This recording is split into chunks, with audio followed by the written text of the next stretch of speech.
魚眼同魚鱗做嘅雪糕，100%用魚肉偽裝嘅凍肉拼盤，魚骨泥搓出嚟嘅意粉麵團。我而家將呢幾樣嘢擺喺你面前，你真係敢擺入口？歡迎嚟到呢間全球排名第一嘅魚餐廳聖彼得。佢連續咁多年入選世界50大餐廳嘅擴展名單，仲攞過澳洲年度餐廳嘅最高榮譽。佢嘅主廚祖斯尼蘭俾全球頂尖大廚譽為海鮮界嘅威利旺卡。喺呢個顛覆晒你所有認知嘅廚房入面處理魚係有一條鐵律嘅，打撈上岸之後絕對唔可以掂到一滴淡水等等。點解要咁麻煩？全球有超過15億人靠食魚攝取主要蛋白質，但係喺傳統餐廳足足有成50組嘅魚體結構係直接當垃圾丟棄嘅。你冇聽錯，係一半。唯獨係主廚祖斯，佢可以將魚身上嘅每一個細胞都變成極致奢華嘅美味。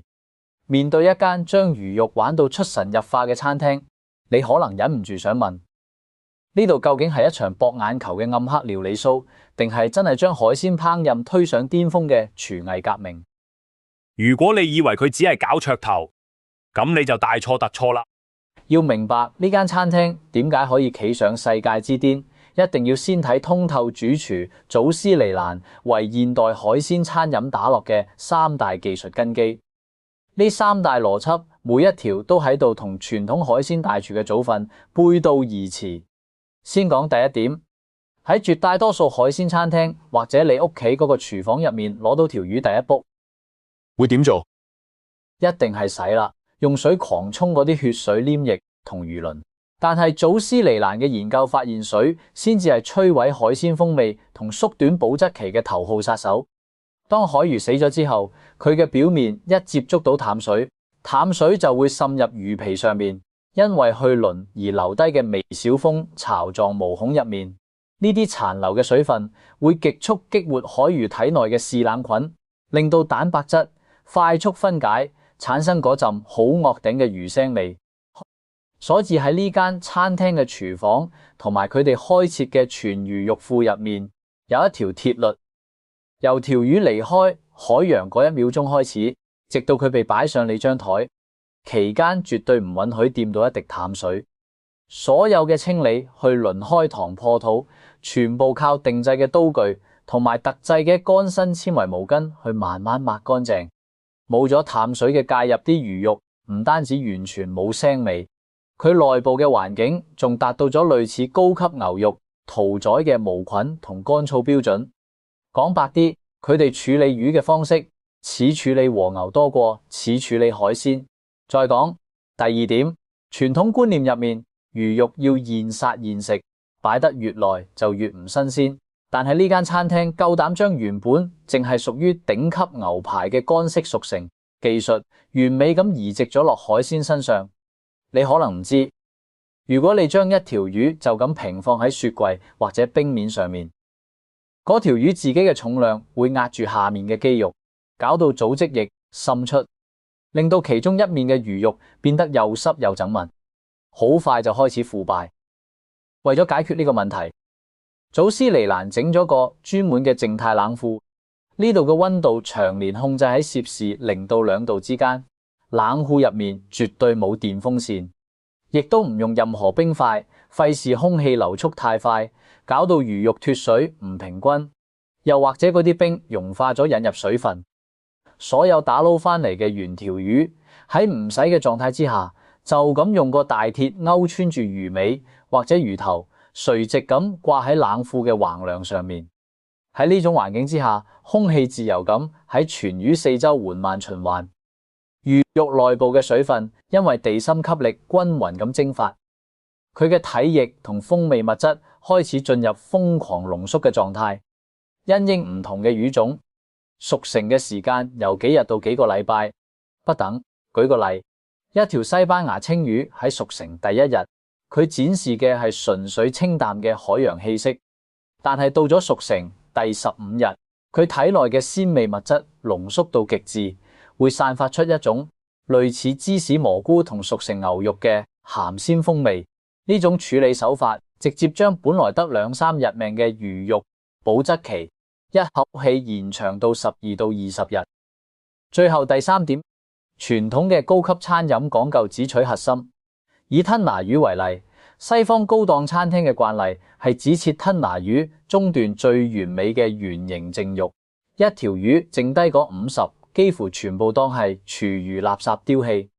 祖斯尼蘭係企喺經營者同環保主義者嘅雙重角度，向呢種玩法發起挑戰。開店之初，呢間餐廳曾經面對好大嘅採購成本壓力。祖斯好驚訝咁發現，自己俾嘅每一筆高昂海鮮賬單入面，竟然有接近一半嘅真金，白銀係直接掟咗落垃圾桶。於是佢開始同海鮮嘅非特權部位死過，透過精細嘅解剖學技巧，祖斯建立咗一個全魚循環矩陣。進入呢間餐廳嘅原條魚，主肉用嚟做高級主菜，魚皮同魚鱗透過高溫焦糖化變成甜品脆片，魚骨經過高壓烹煮幾個鐘頭，研磨成細滑嘅魚骨，牙膏糊代替麵粉同雞蛋，做成好有彈性嘅意粉麵團。魚眼就提取膠原蛋白代替蛋白做成雪糕嘅基底，而所有嘅內臟就被改造咗成海鮮版嘅香腸、沙樂美腸同火腿。最終餐廳留低嘅垃圾只有冇辦法降解嘅魚鰓同膽囊。一條魚嘅商業價值同感官體驗就咁俾佢擴充到咗極致。呢種將廢物轉化嘅能力，先至係呢間餐廳可以傲視全球嘅底層邏輯。喺呢間餐廳嘅品鑑菜單同埋佢哋酒吧嘅單點菜單入面，曝光率最高嘅往往唔係啲咩珍稀嘅深海魚肉，而係嗰啲喺普通魚市場俾人直接踩喺腳底嘅廢物。第一個係魚眼，魚眼含有極高嘅天然明膠同優質膠原蛋白。傳統處理方法係就咁挖咗佢，丟棄祖斯尼蘭，將魚眼珠當成傳統烘焙入面雞蛋同明膠嘅完美替代品。佢將大量嘅魚眼珠清洗烘乾，高壓提取出純正到冇半點腥味嘅魚膠原蛋白。喺餐廳最出名嘅招牌甜品魚眼雪糕入面，呢種提取物代替咗蛋白同乳化劑，令到杯雪糕有種絲滑綿密到極點嘅質感。當食客喺唔知情嘅情況之下吞咗嗰啖甜品，你只會驚嘆佢嗰種高級奶油嘅觸感，而背後嘅震撼力會喺揭曉菜單嗰一刻達到高潮。第二個係魚精巢，魚精巢主要係喺大口線鱸或者其他大型海魚身上取出嘅精囊，質地好似好細滑嘅豆腐或者鹵水咁樣，富含極高嘅蛋白質同脂質。祖斯唔滿足於日式料理入面簡單刺身或者火鍋食法，喺呢度精巢拎出嚟之後，首先要入鹽水進行1個禮拜嘅精密固化，之後送入煙熏爐做冷熏，最後再掛喺冷庫入面風乾，足足3個禮拜。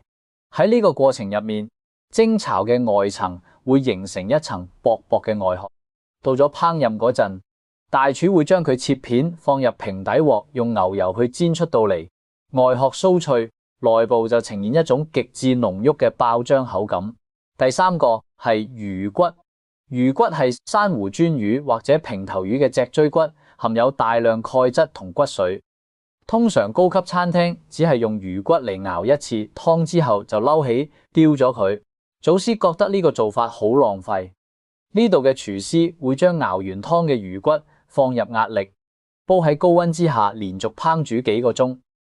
煮到啲魚骨徹底酥爛鈣化。跟住佢哋將呢啲魚骨送入高轉速嘅料理機瘋狂打磨，最後得到一種好似牙膏咁樣嘅全魚骨泥。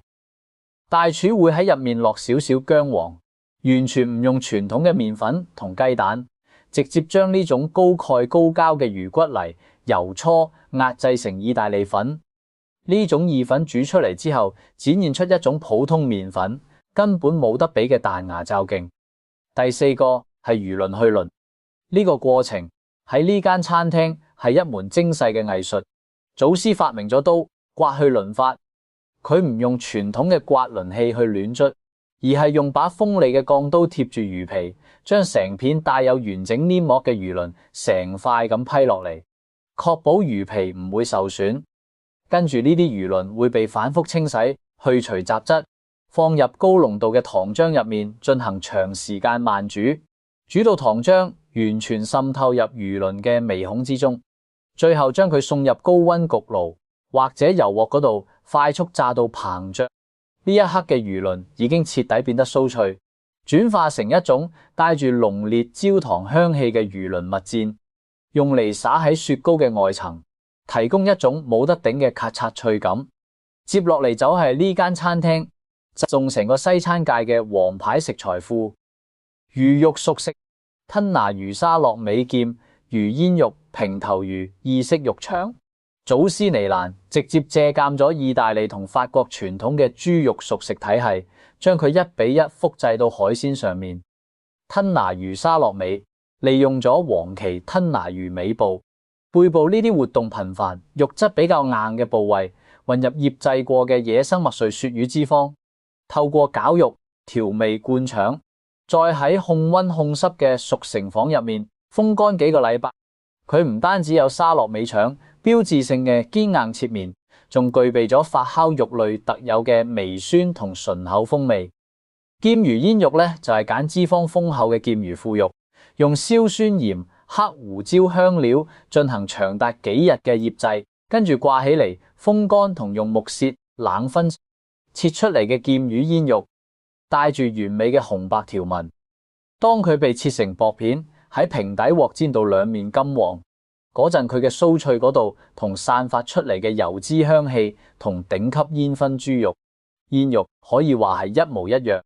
平頭魚意式肉腸就係模仿意大利經典嘅博洛尼亞大香腸，將平頭魚嘅碎肉、魚皮、魚明膠打成極度細膩嘅肉泥，混入開心果仁同黑胡椒粒，灌入大腸衣，入面慢火煮熟。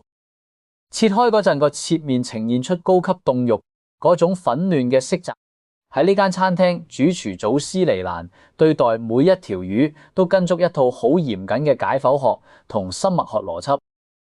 佢成日都會喺媒體同學生面前表演，將一條大魚用拼圖式嘅方法去拆解。喺絕大多數人眼入面，魚頭剁咗落嚟之後，除咗魚腮隔離嗰兩塊肉，其餘全部都係骨頭。但係喺呢班人嘅解剖刀之下，魚頭下方靠近胸鰭嘅位置，其實收埋咗一塊好寶貴嘅黃金部位——魚喉同鎖骨。祖師會用刀好精準咁由魚下巴切入，順住鎖骨嘅自然弧度，將一整塊呈現倒三角形，連住兩個側鰭嘅肌肉完整咁掃出嚟。呢塊肉喺生物學上係魚類活動頻率極高嘅肌肉。啲肌肉纖維之間排列住大量天然脂肪同明膠，一條市價每公斤40蚊美金，總重幾公斤嘅金點石斑。就咁呢一塊比傳統魚販隨手丟棄嘅魚喉重量就差唔多有100到110克。祖師只需要將呢塊肉稍為醃一醃，連住骨放喺炭火上面烤到表皮焦脆。上台嗰陣，餐廳會好貼心咁喺隔籬放一隻細細嘅生蠔叉，你只需要輕輕一撥，整塊魚肉就會完美脫骨。一塊原本可能只值4蚊美金嘅下欄貨，喺呢張台上面就瞬間變咗成一道價值幾十蚊美金、令人趨之若鶩嘅前菜。祖斯尼蘭喺切分魚扒嘅時候，會好似牛肉大廚區分肉眼同西冷咁，嚴格咁跟翻肌肉纖維嘅運動機能去決定烹飪手段。佢會將魚肉分為慢肌同快肌。快肌位於魚體嘅上部同頜筋，係魚類喺水度日常慢慢游水嗰陣用嘅肌肉。呢部分肉質純淨纖維，緊密屬於非工作肌肉。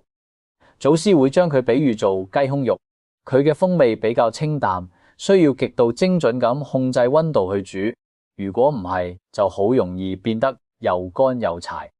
慢肌咧就係緊貼住魚身兩側中心線嘅深紅色肌肉，亦即係魚類喺遇到捕食者或者追獵物嗰陣，用嚟瞬間爆發、瘋狂擺動尾部嘅高爆發肌肉。呢部分肌肉充斥住大量嘅微血管、肌紅蛋白明膠同高度濃縮嘅脂肪。祖師會將佢比喻做雞髀肉。喺傳統日本料理入面，為咗追求刺身嗰種純正嘅視覺效果，呢塊血合肉好多時會俾人丟咗佢。但係喺呢間餐廳，呢塊紅肉被視為成條魚風味最炸裂嘅神聖部位。祖師會專登留起呢塊慢肌，透過長達10幾日甚至更耐嘅乾式熟成，用嚟製作漢堡扒千層面嘅肉醬，或者炭火重度煙燻嘅主菜。呢間餐廳嘅品鑑菜單，每日都會根據當日打撈翻嚟嘅魚獲進行動態調整。今日第一道菜係全魚骨清湯，配平頭魚意式肉腸意大利雲吞，一個由悉尼當地著名陶藝家定製，帶住粗粒質感嘅黏土杯裏面，載住琥珀色呈切到好似塊鏡嘅清湯，杯底攤住2粒好精巧嘅雲吞。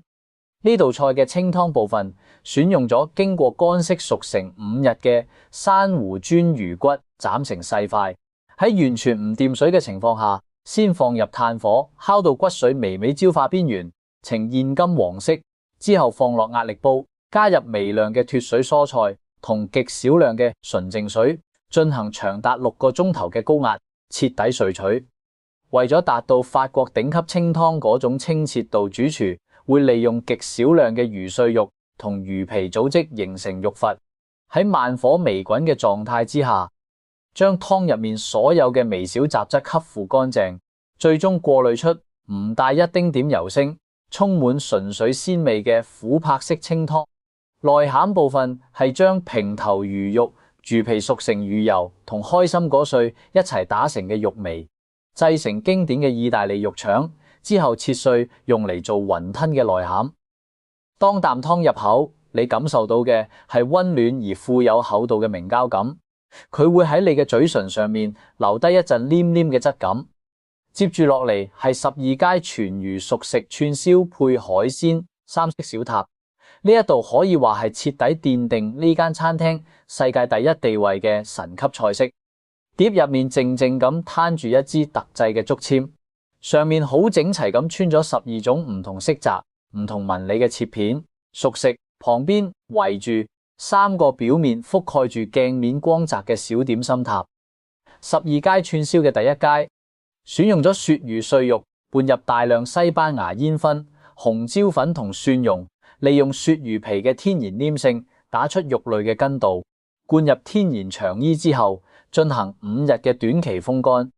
第5階選用熟成咗10日嘅吞拿魚背肉，混入2%嘅麥瑞鱈魚腹部，固體脂肪加入原粒黑胡椒，經過4個禮拜嘅深度風乾發酵。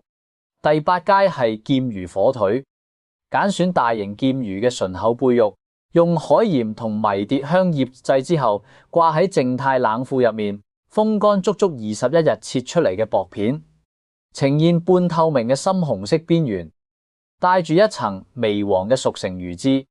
第12階係黃鰭吞拿魚冷切肉，呢個係模擬博洛尼亞大香腸嘅質感，用低溫乳化熟成。3色小塔嘅第一塔係約翰多利魚肝塔。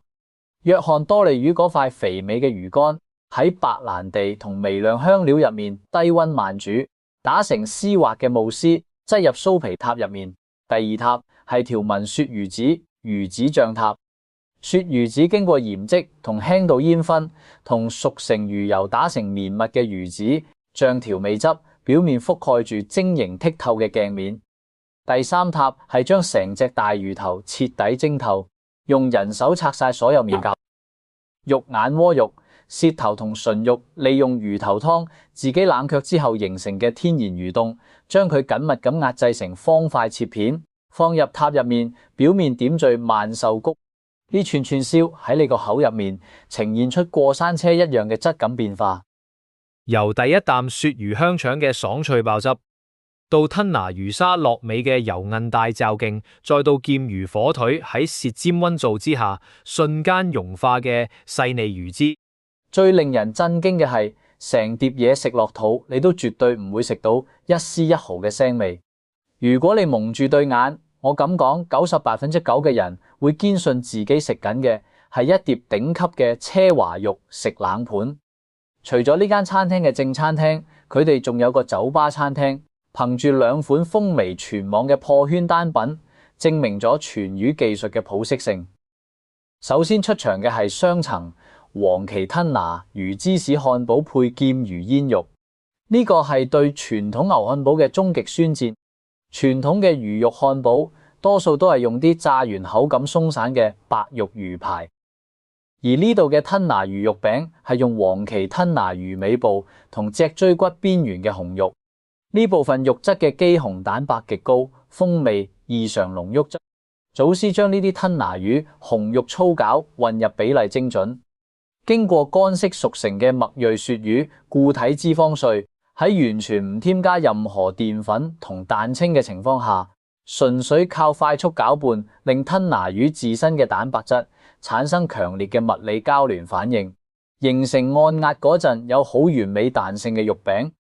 之後將雙層吞拿魚肉餅直接拍到鑄鐵平板上面，發癲咁壓扁佢，令兩面瞬間產生劇烈嘅梅納反應，結出一層黑色嘅焦香肉殼。中間放上融化咗嘅芝士，頂部蓋上兩片煎到酥脆嘅煙燻劍魚煙肉。任何人喺合埋眼盲測嘅時候，100%會判定呢個係用安格斯牛肉整嘅芝士漢堡。佢有牛肉漢堡標誌性嘅炭火肉香風型嘅動物油脂爆汁感，同埋煙肉嘅煙燻鹹脆。吞拿魚紅肉嗰種微細嘅鐵質感，完美咁模擬咗熟成牛肉嘅野性風味，佢徹底打破咗海鮮漢堡絕對唔可能有肉感嘅宿命。另一款破圈單品係脆皮魚眼雪糕棒，呢個單品嘅雪糕基底徹底廢除咗雞蛋，